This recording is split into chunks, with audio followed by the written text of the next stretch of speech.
मैं स्टार्टअप हूं।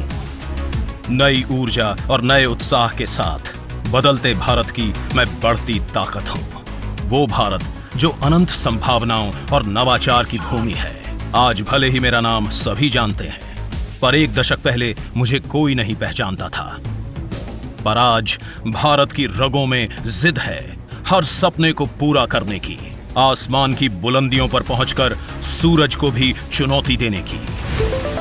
तभी तो आज देश भर में 1,23,000 स्टार्टअप भारत के सामर्थ्य की कह रहे हैं नवीन कहानी।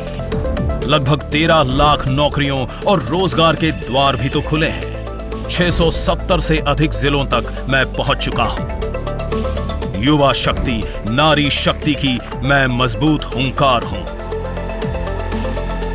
भारत के टियर 2 और टियर 3 शहरों में भी मैं आसमान छूने की जिद लिए नई ऊर्जा के साथ धड़क रहा हूं। स्टार्टअप इंडिया की यात्रा बहुत ही प्रेरणादायक रही है। वर्ष 2016 में स्टार्टअप इंडिया लॉन्च हुआ और स्टार्टअप इकोसिस्टम को बूस्ट करने के लिए फंड ऑफ फंड्स योजना शुरू हुई और फिर साल दर साल इससे नई उपलब्धियां जुड़ती गईं।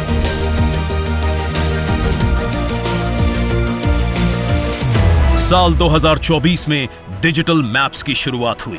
अभी हाल ही में भारत स्टार्टअप इकोसिस्टम रजिस्ट्री यानी भास्कर की शुरुआत हो चुकी है, जिसके माध्यम से स्टार्टअप इकोसिस्टम में विविध प्रकार के स्टेक होल्डर्स को एक साथ लाया जाएगा।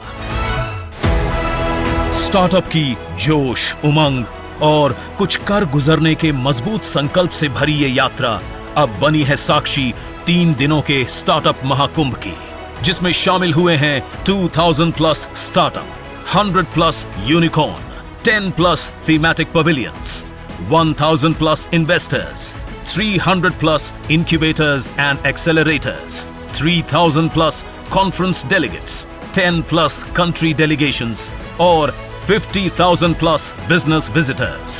ये अपनी तरह का पहला आयोजन है जिसमें स्टार्टअप, निवेशक, इंक्यूबेटर्स, एक्सेलरेटर्स और कई सेक्टर्स के इंडस्ट्री लीडर्स सहित भारत के पूरे स्टार्टअप इकोसिस्टम को साथ लाया गया, जहां दुनिया ने देखी विकसित भारत की ओर बढ़ रहे भारत की एक और ऊंची छलांग और दुनिया के सबसे बड़े स्टार्टअप इकोसिस्टम बनने की ओर बढ़ रहे भारत का विराट संकल्प।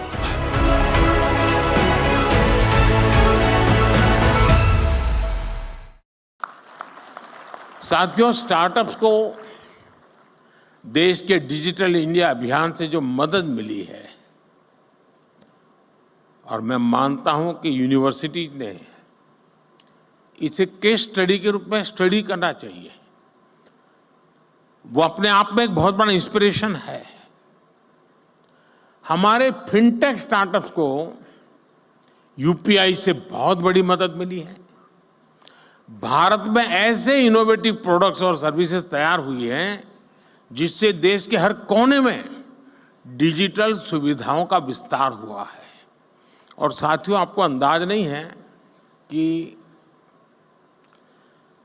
हम जहां हैं, हम रोजमर्रा की जिंदगी है तो हमें पता नहीं चलता है, लेकिन मैं G20 समिट के समय देखता था, हमने यहाँ एक बूथ लगाया था जहां पर अभी आपके एग्जीबिशन लगाए वहाँ G20 समिट में, और वहाँ यूपीआई कैसे काम करता है। हम 1-1 हज़ार रुपया देते थे ताकि उनको ट्रायल रन करने के लिए काम आए। हर एक एम्बेसी अपने टॉप मोस्ट लीडर को वहाँ ले जाने का आग्रह रखते हुए जरा वहाँ देखिए एक बार। यानी वहाँ लाइन लगी रही थी बड़े बड़े नेताओं की कि यूपीआई है क्या, काम कैसे करता है, और उनके लिए बड़ा अजूबा था। हमारे यहाँ गांव में सब्जी वाला भी बड़े आराम से कर लेता है।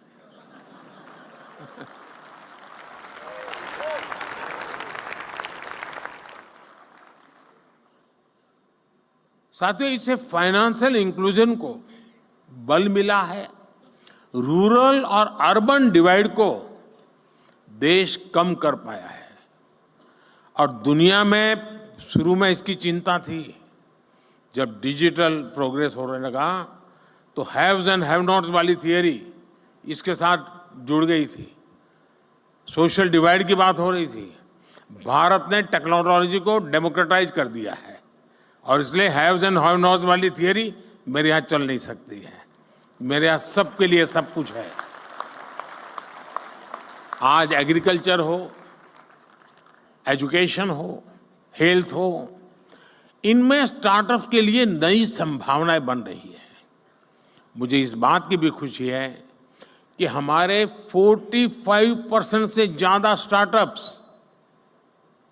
45% से ज्यादा स्टार्टअप्स इसका नेतृत्व महिलाएं कर रही है, नारी शक्ति कर रही है।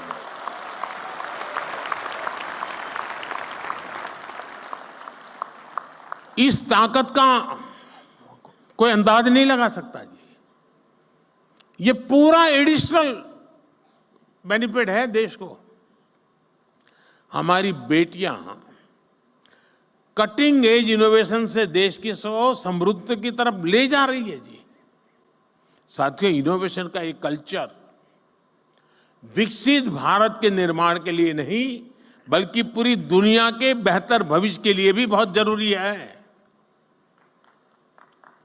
और मैं बहुत जिम्मेवारी के साथ कहता हूं,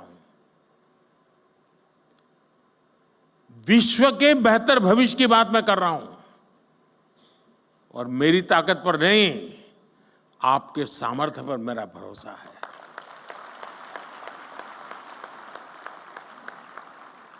भारत ने अपना ये विजन अपनी G20 प्रेसिडेंसी के दौरान स्पष्ट किया है। इसी प्रीमाइसिस में G20 समिट हुई।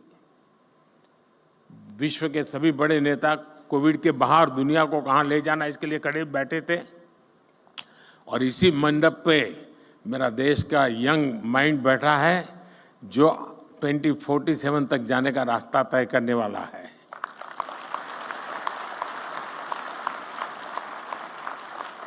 भारत ने स्टार्टअप 20 के तहत दुनिया भर के स्टार्टअप इकोसिस्टम को एक साथ लाने का प्रयास किया है। इसी भारत मंडप में G20 के दिल्ली डिक्लेरेशन में पहली बार स्टार्टअप्स को न सिर्फ इंक्लूड किया गया बल्कि उन्हें नेचुरल इंजन ऑफ ग्रोथ भी माना गया। मैं जरूर कहूंगा कि आप G20 का ये डॉक्यूमेंट जरूर देखें आप, यानी किस लेवल पर हम चीज को ले गए हैं। अब हम AI टेक्नोलॉजी से जुड़े एक नए युग में है और आज दुनिया इस बात को मान के चलती है कि AI मतलब इंडिया का अपर हैंड रहने वाला है जी। ये दुनिया मान के चल रही है। अब हमारा काम है मौका नहीं छोड़ना है। और मैं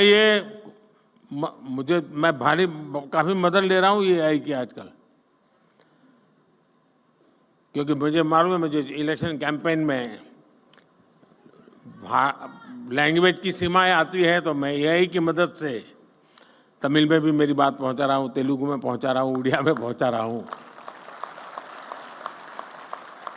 तो आप जैसे नौजवान ये काम करते हैं तो मेरा भी काम हो जाता है। पहले मैं देख रहा था कोई मुझे मिलता था तो एक जमाना था पहले ऑटोग्राफ मांगते थे, धीरे धीरे फोटोग्राफ मांगने लगे, अब सेल्फी मांगने लगे, अब तीनों मांग रहे, सेल्फी चाहिए, फोटोग्राफ चाहिए, ऑटोग्राफ चाहिए। अब करे क्या? तो मैंने AI वाली मदद ले ली। मैंने अपने नमो ऐप पर एक व्यवस्था खड़ी कर दी। अगर मैं यहाँ से गुजर रहा हूँ और कहीं पर एक कोने पर आपका आधा चेहरा भी आ गया तो AI की मदद से आप निकाल सकते हैं मोदी के साथ मैं खड़ा हूँ।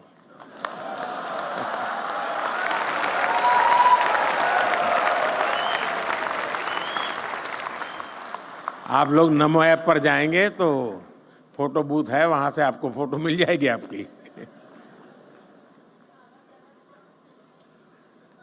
जरूर आया होगा, मैं यहां से गुजरा हूं तो।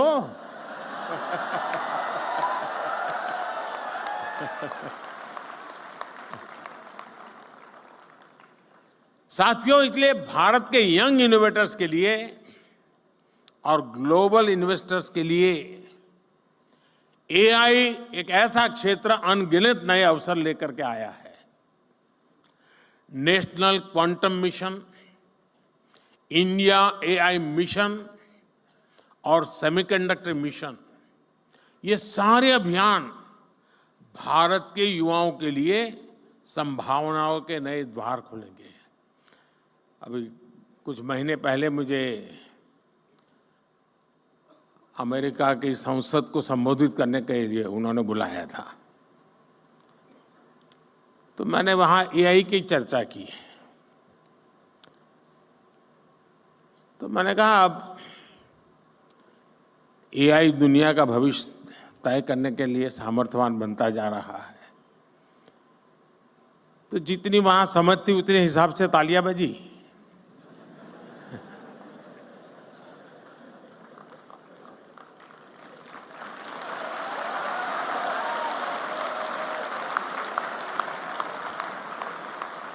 फिर मैंने कहा कि मेरा एआई का मतलब है अमेरिका इंडिया।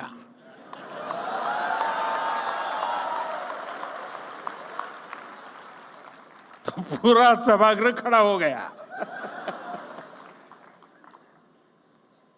साथियों, लेकिन ये तो मैंने वहां पॉलिटिकल संदर्भ में कहा, लेकिन आज मैं जरूर मानता हूं कि एआई का सामर्थ्य, इसका नेतृत्व भारत के हाथ में ही रहेगा और रहना भी चाहिए।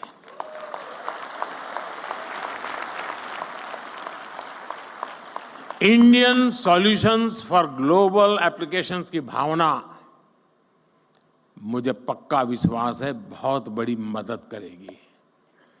भारत के युवा इनोवेटर जिन प्रॉब्लम्स का सॉल्यूशन ढूंढेंगे, वो दुनिया के अनेक देशों की मदद करेगा। मैं पिछले दिनों को एक प्रयोग करता रहता हूं। मैं दुनिया के कई देशों के साथ हमारे देश के बच्चों के हैकाथॉन करवाता हूं। 30-40 घंटे ये बच्चे ऑनलाइन जुड़ करके हैकाथॉन करते हैं। मिक्स टीम बनती है, जैसे मानो सिंगापुर इंडिया है तो सिंगापुर के बच्चे, इंडिया के बच्चे साथ में प्रॉब्लम सॉल्व करते हैं। मैंने देखा है कि भारत के बच्चों के साथ हैकाथॉन करने के लिए दुनिया में बहुत बड़ा आकर्षण पैदा हुआ है। फिर मैं उनको कहता हूं, यार तुम जमोगे नहीं उनके साथ? बोले साहब जमेंगे नहीं, लेकिन सीखेंगे तो।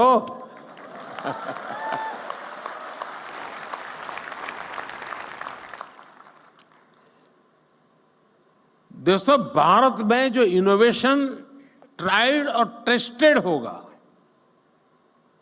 वो दुनिया की हर ज्योग्राफी और डेमोग्राफी में सक्सेसफुल होगा, क्योंकि हमारे यहां सब नमूने हैं।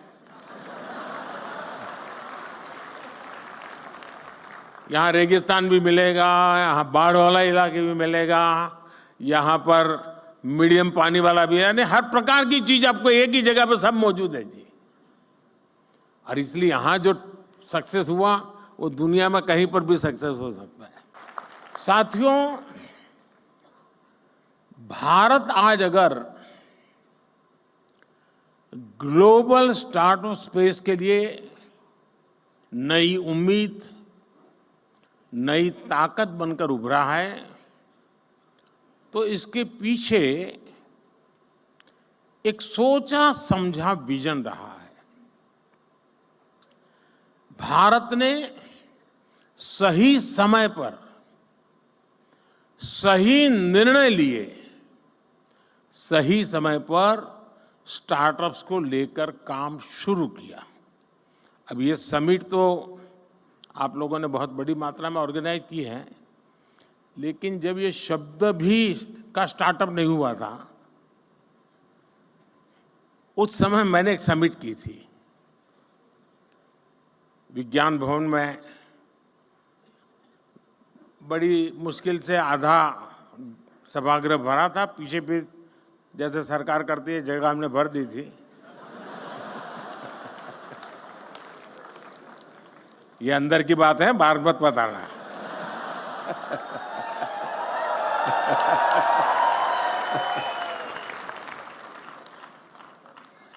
और उस समय देश में जो नए नए कुछ नौजवान, और मैंने startup India, stand up India इसको लॉन्च करने की दिशा में मेरा प्रयास था। और मैं चाहता था कि उसको मैं एक आकर्षण पैदा करूं, यूथ में एक मैसेजिंग करूं।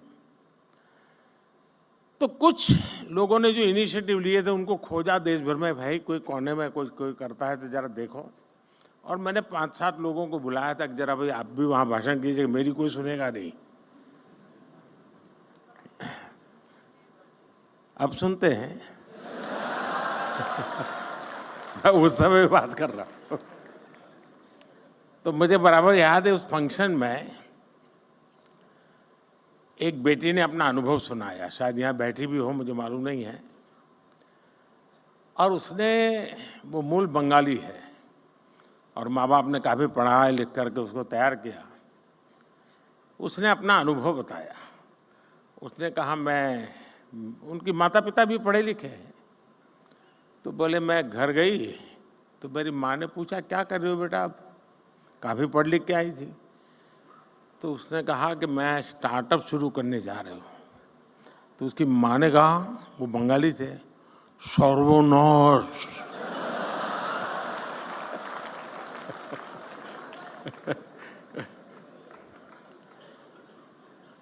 बोले सर्वनाश यानी स्टार्टअप यानी सर्वनाश।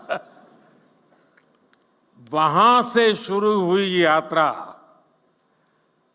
इसका एक सैंपल यहां नजर आ रहा है।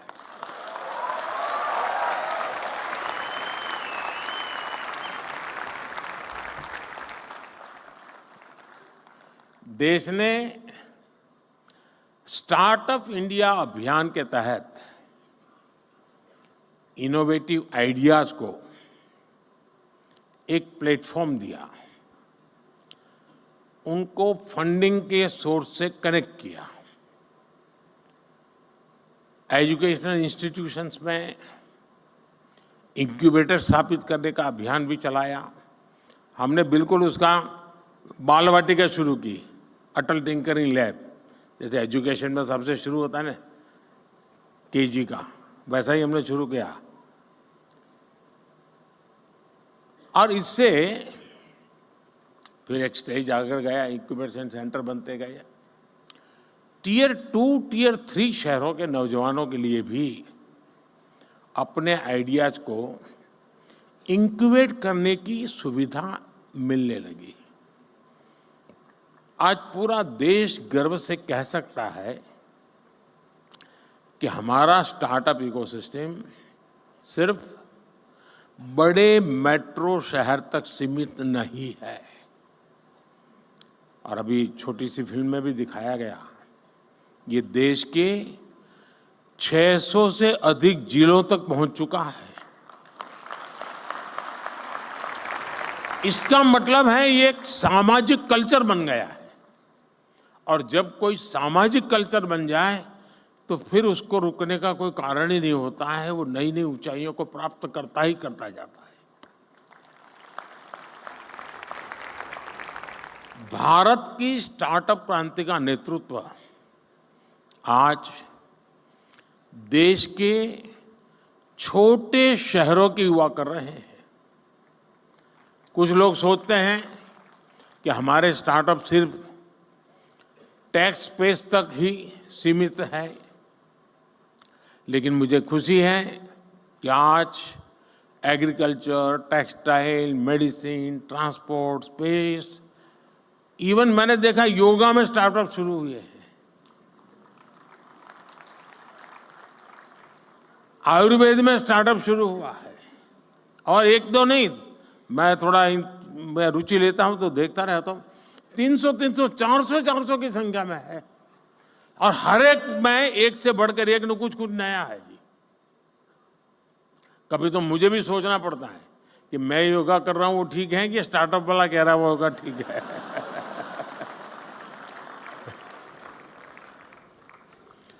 साथियों, स्पेस जैसे सेक्टर में जो कि हमने अभी कुछ ही समय पहले ओपन अप किया, पहले तो सरकार में जैसा स्वभाव रहता है जंजीरें बांध देना, और मेरी पूरी ताकत जंजीरें तोड़ने में लगी रहती है। स्पेस में 50 से अधिक सेक्टर्स में भारत के स्टार्टअप बहुत अच्छा काम कर रहे हैं।